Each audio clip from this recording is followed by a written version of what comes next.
né?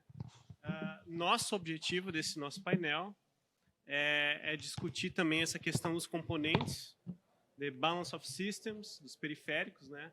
Sua importância nos temas de geração fotovoltaica e também os cuidados que tem que ser, né, que os instaladores, os integradores têm que tomar para ter uma boa instalação com qualidade. Isso é uma questão importante, né? Então, primeiro o Eduardo, ele apresentou sobre aquela questão do assunto até da empresa, que trabalhando na área de BIPV, Building Integrated Photovoltaics, né? Que tem inclusive outros tipos de módulos fotovoltaicos utilizados aí para BIPV, né? E falando sobre essa questão dos cuidados, quais os cuidados especiais aí que vocês diriam, né, nessa questão das diferenças da instalação do BIPV em relação ao convencional, que às vezes é chamado nessa área de BAPV, né? Building Applied Photovoltaics. Bom, você sempre tem que contar com alguns estudos e profissionais. Então, você tem que ter o estudo da engenharia metálica, né, que contempla a ancoragem dos painéis, né. Nesse estudo também já é analisado a resistência da edificação e como ela foi realizada, construída. A engenharia elétrica, que melhor se adequa naquela edificação, né? E a arquitetura, que vai contemplar não só a estética, mas a captação e o rendimento que aqueles equipamentos podem oferecer para aquela obra ou para aquele edifício, enfim. O fato é, para cada caso é uma situação.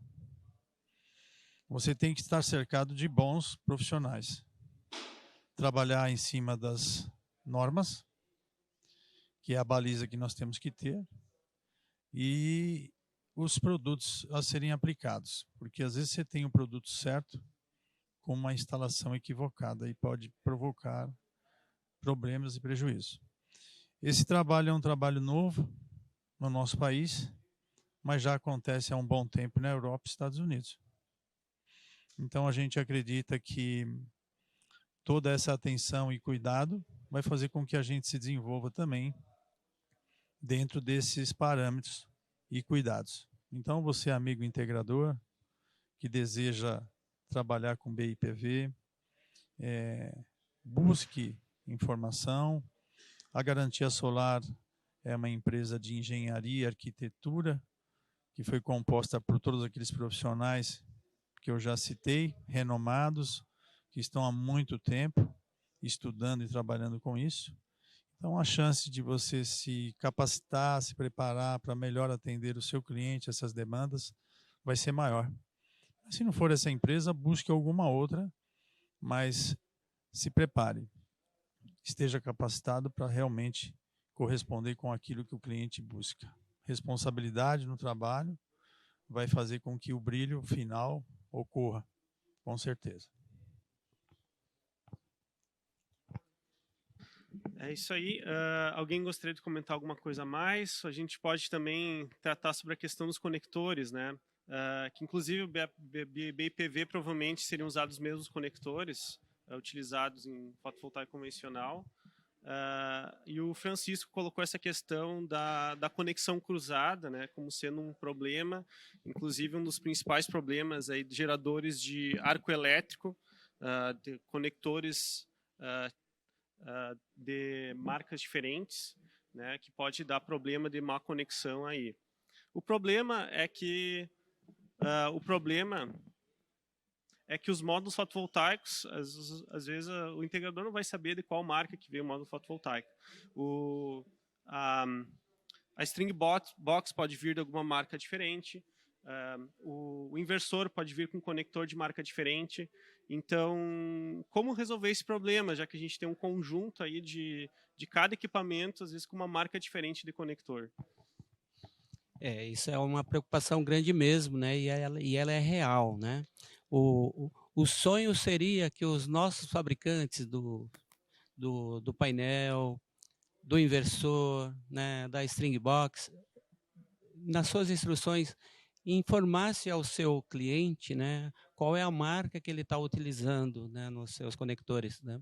No nosso caso, a Amphenol, ela trabalha juntamente aos fabricantes de módulos e inversores, né, e ela desenvolve os seus produtos focado em determinados fabricantes, todos estão na China, né, nós sabemos disso, né, e onde nós fabricamos o conector também é na China, mas a Amphenol tem um laboratório bastante grande, interessante em Shenzhen, onde ela trabalha justamente com esses principais fabricantes de módulos, né.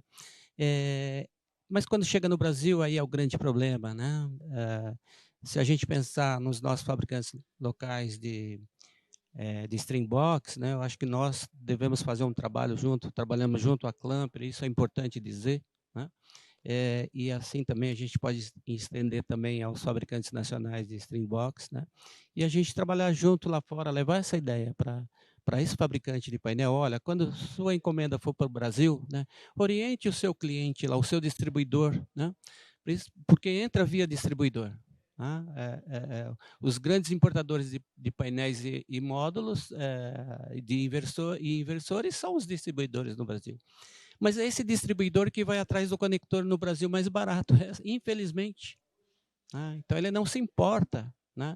Ele quer vender o seu melhor kit, né?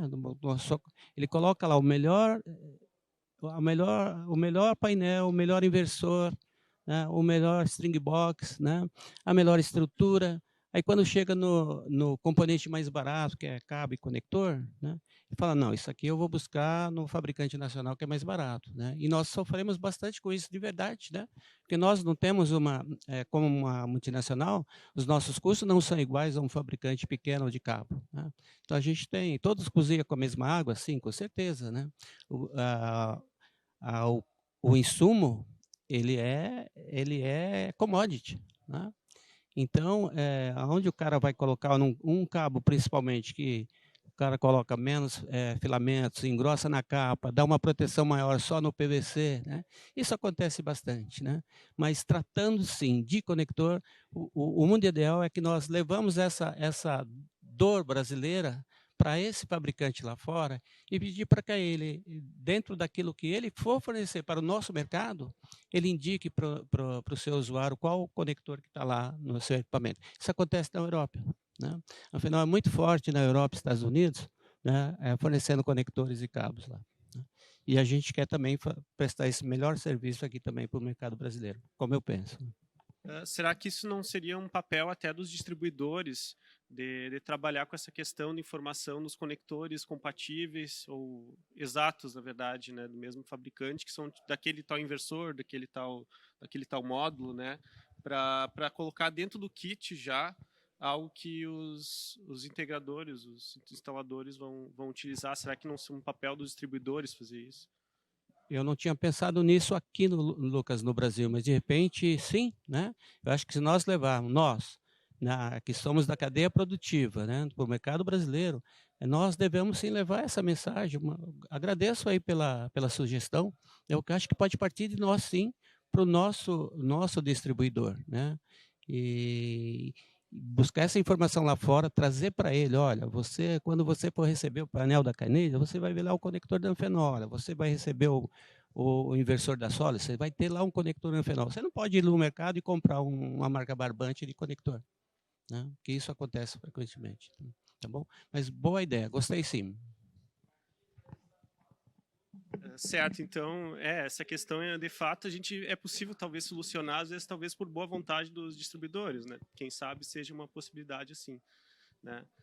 E sobre essa questão agora dos DPS, né? A Yasmin e o José Márcio apresentaram questão do DPS classe 1. Eu acho que pouca gente deve ter instalado, né, DPS classe 1, são DPS mais caros, eu instalei algumas vezes, quando tinha empresa de energia fotovoltaica, antes de entrar para a universidade, né, e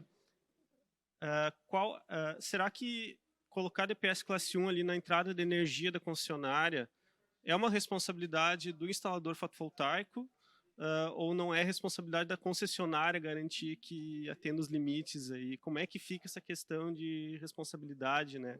Até pelo custo da instalação e tudo mais.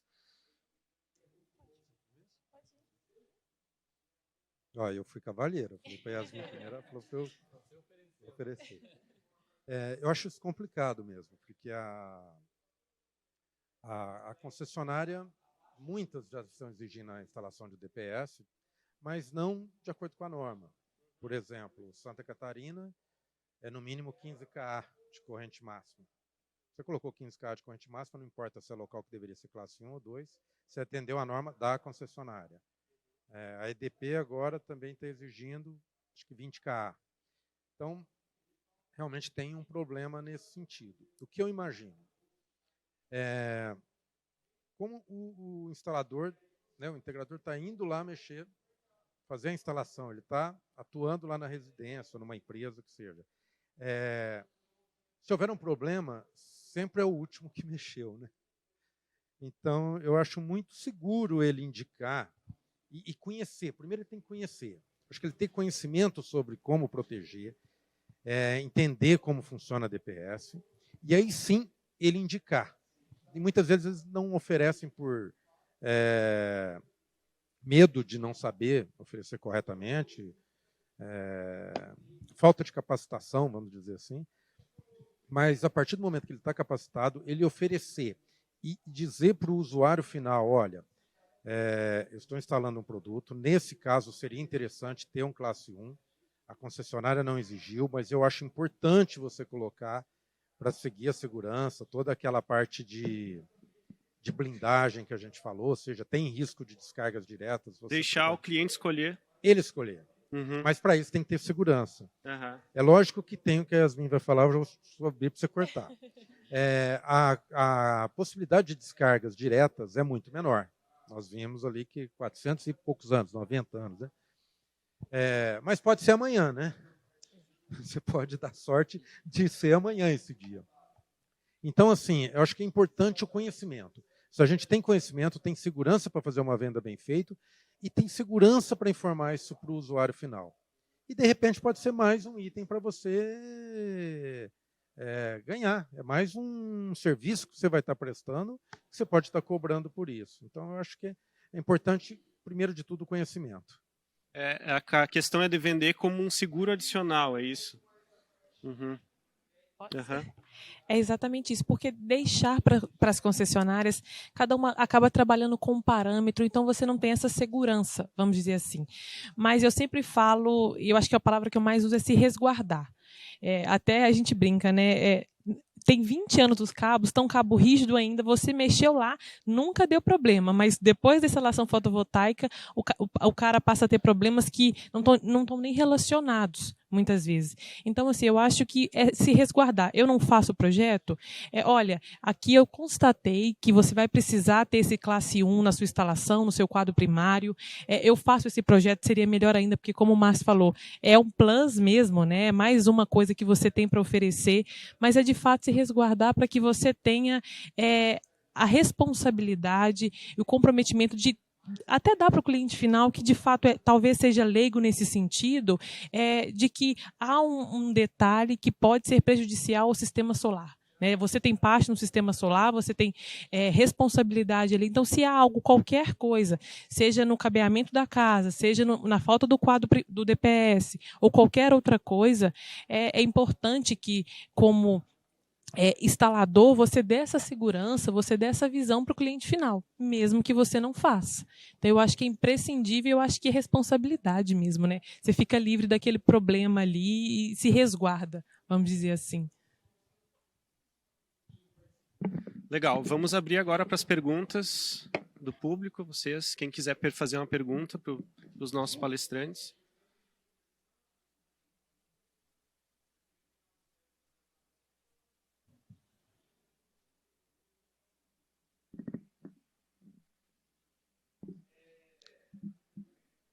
Ninguém?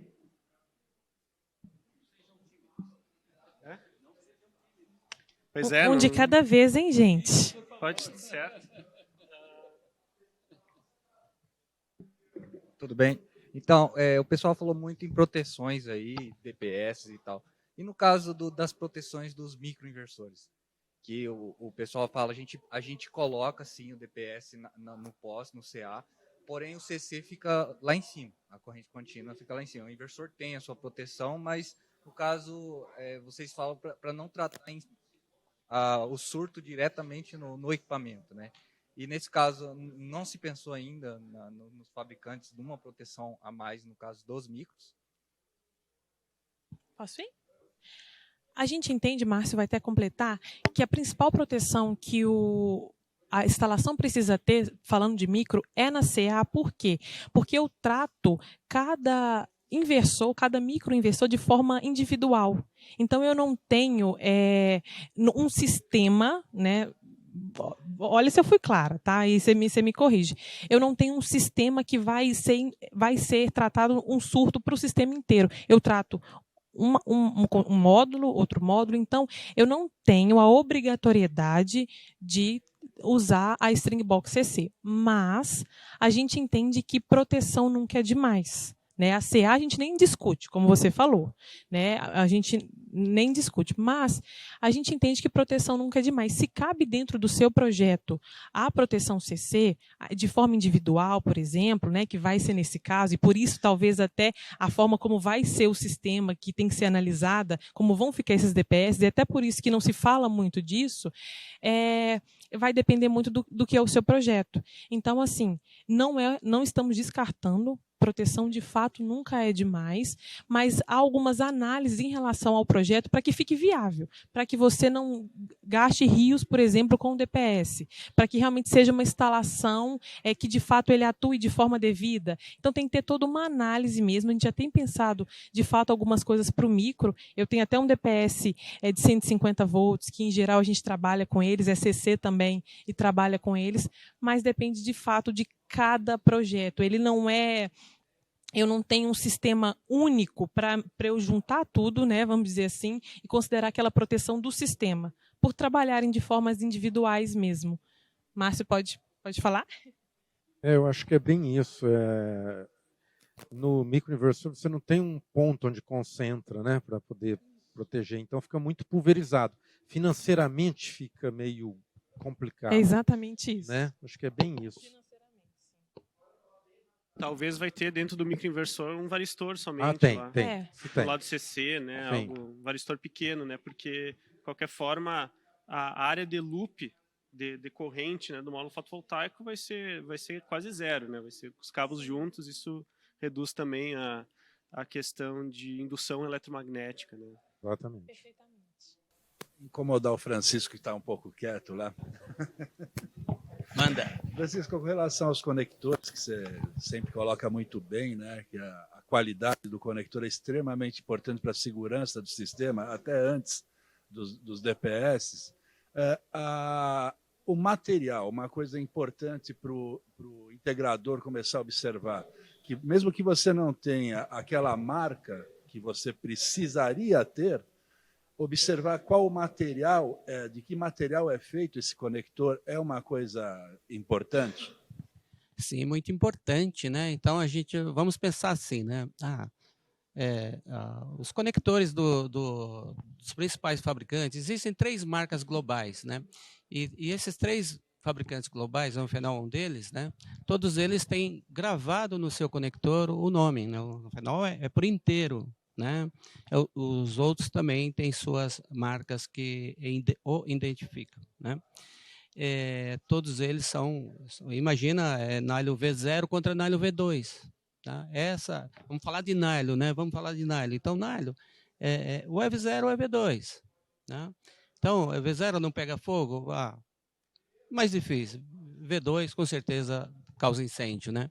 E as cópias de conectores realmente são IP66, 65, quando você compra um conector desses 3 fabricantes globais, você está pensando em IP68, né? Então, conectores são testados, são mergulhados a 1,5 m, 24 horas, então não é para entrar nem sujeira e nem umidade, né? E realmente isso é cultural, na verdade, né? Eu fico pensando aqui, até estava refletindo sobre a colocação do Lucas, né, de nós irmos até o distribuidor nosso, né? Aí eu fico pensando, será que nós temos massa crítica de convencimento para esse cara? Não. É uma dúvida que me ficou com a sua colocação, Lucas. Eu não sei se nós, né? Porque nós estamos aqui falando, né? Um fenol mais 2, vamos lá falar, poxa vida. Mas aí fora tem 50 que vende cópia, né? E com certeza vende até mais conector no mercado brasileiro que nós, né? Porque é mais a gente tem exemplos aí, né? Nós entramos numa concorrência, o cara falou, poxa, o fenol perdeu, eu queria comprar de você. Pô, cara, mas de quem você comprou? Ah, eu comprei do fulano. Pô, paguei a metade do preço do fenol. Pô, não tem o que fazer. Então aí, paciência, eu espero você no futuro. Na reposição eu vou estar lá. Certo, nosso tempo já foi finalizado, né? Então, vamos... Parabéns aos palestrantes. Certo?